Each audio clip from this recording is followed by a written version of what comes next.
vous me ferez un sanctuaire et je résiderai parmi vous.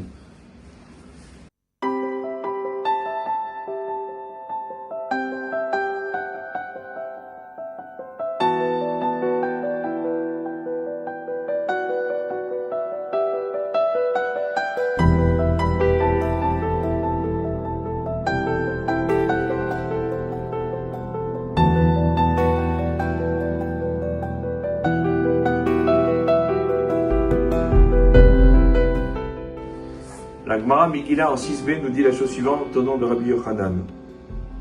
Si tu trouves un homme qui te dit « J'ai peiné pour comprendre le texte de la Torah, je n'ai pas trouvé la réponse », ne le crois pas. « Je n'ai pas peiné, j'ai trouvé, ne le crois pas non plus. » Et j'ai trouvé, ne le crois pas non plus. « J'ai peiné pour l'étude de la Torah et j'ai fini par comprendre », alors tu peux le croire. Tout cela, c'est uniquement pour l'étude de la Torah. Mais concernant le commerce, les affaires, tout dépend de Siyata d'Ishmaya, l'aide du ciel. Et quand il s'agit de l'étude de la Torah, on ne dit ça que pour aiguiser l'esprit des gens. Mais quand il s'agit de tout simplement retenir les propos, là aussi c'est l'aide du ciel qui tient. Rashi nous dit, le okume girsa, retenir les choses, pour que la Torah ne soit pas oubliée. Rabbi Yecheskel Levinstein, le Mashguer de Mir, et après de Ponewich, nous dit que on voit de là que c'est par l'étude intensive que l'homme mérite d'affûter son esprit et de comprendre dans toute sa splendeur, dans toute sa justesse la Torah. Mais concernant la mémoire, l'oubli, là il a besoin de Siyata d'Ishmaya, de l'aide du ciel.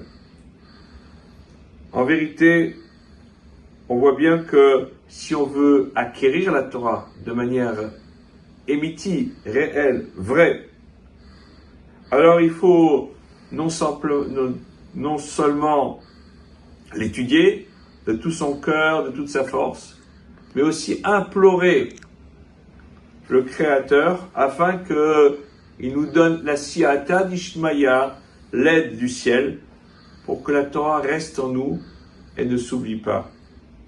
En vérité, le dénominateur commun dans la vie de tout juif, c'est la Siyata d'Ishmaya. C'est l'aide du ciel. C'est celle-là qui fait que, eh bien, certains réussissent dans le domaine dans lequel ils s'investissent. Que ce soit dans l'étude de la Torah, que ce soit dans les affaires, que ce soit même quelquefois dans les relations humaines. On a besoin de Siyata d'Ishmaya.